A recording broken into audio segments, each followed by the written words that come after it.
Ya, untuk pembahasan yang pertama yaitu pengenalan isu sebagai pendahuluan teks.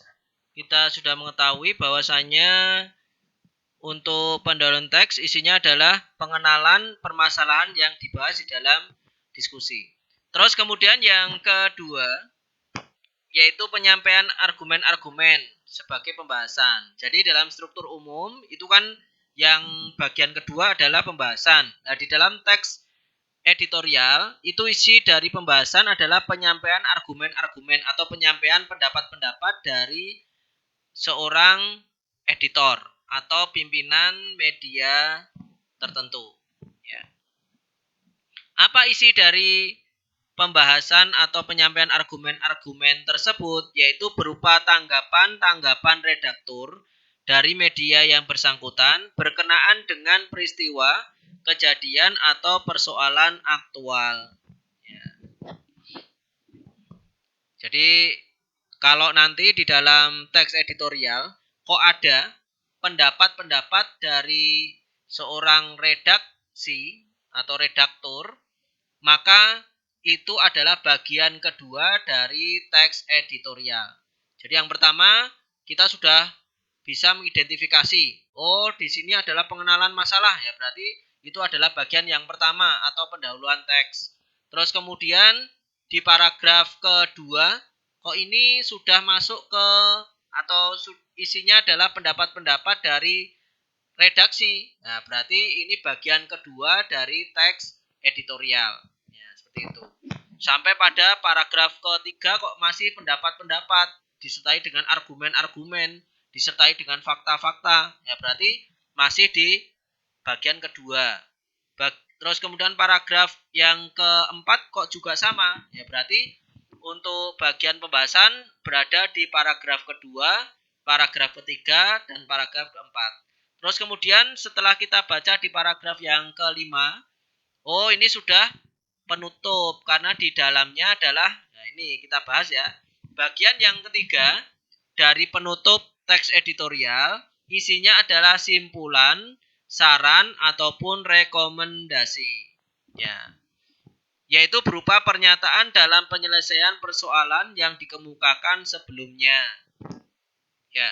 Jadi untuk bagian penutup dari teks editorial itu bisa berupa simpulan, ya. Kesimpulan dari teks editorial ini adalah bahwa misalnya Undang-Undang Omnibus Law perlu ditinjau kembali, perlu dibahas kembali karena banyak dari para buruh yang merasakan bahwa undang-undang ini tidak adil untuk mereka, misalnya seperti itu ya.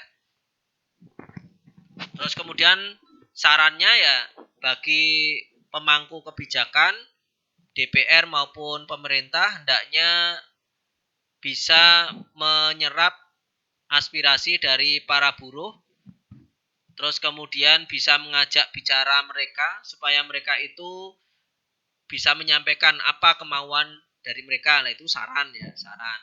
Ataupun rekomendasi. Rekomendasi itu ya hal-hal yang bisa dilaksanakan atau hendaknya dilaksanakan oleh yang diberi rekomendasi. Ya.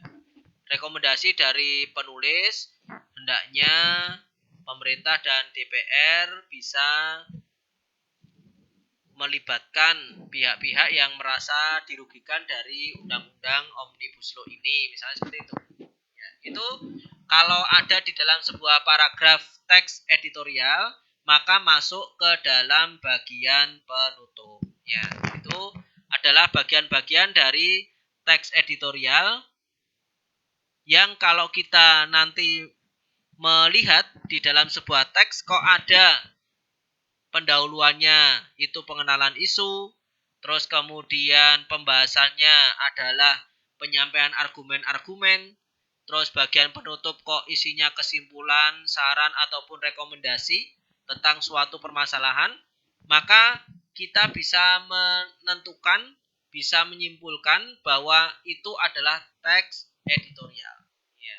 Intinya teks editorial itu pendapat dari redaksi sebuah media tentang suatu permasalahan. Seperti itu. Ya, itu tentang struktur umum dari teks editorial. Ya.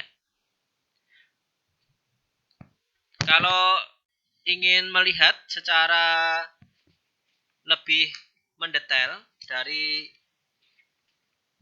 teks bagian teks editorial bisa dilihat di halaman 90.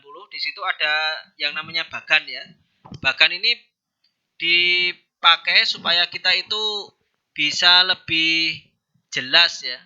Biasanya kan seseorang itu kalau diterangkan dengan sebuah gambar itu lebih jelas dibandingkan hanya dengan audio saja atau dengan tulisan saja.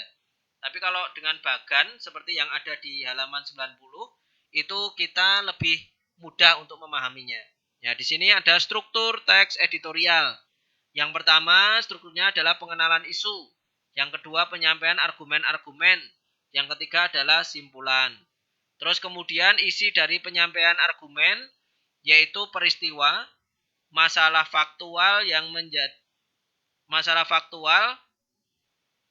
menjadi pro dan kontra. Ya, jadi permasalahan itu kalau di dalam teks editorial itu menjadi pro dan kontra. Ada yang setuju dengan permasalahan itu, ada yang tidak setuju. Terus kemudian isi dari penyampaian argumen-argumen adalah argumen pertama, argumen kedua, dan seterusnya. Terus bisa juga isinya adalah pernyataan penyelesaian. Jadi saran supaya permasalahan ini bisa selesai itu dengan cara ini. Ya, itu saran dari seorang editor ya, atau pimpinan media. Ya, dengan bahkan lebih jelas lagi ya. Ya, mungkin demikian yang bisa Ustadz sampaikan untuk materi hari ini. Mudah-mudahan bisa antum sekalian pahami.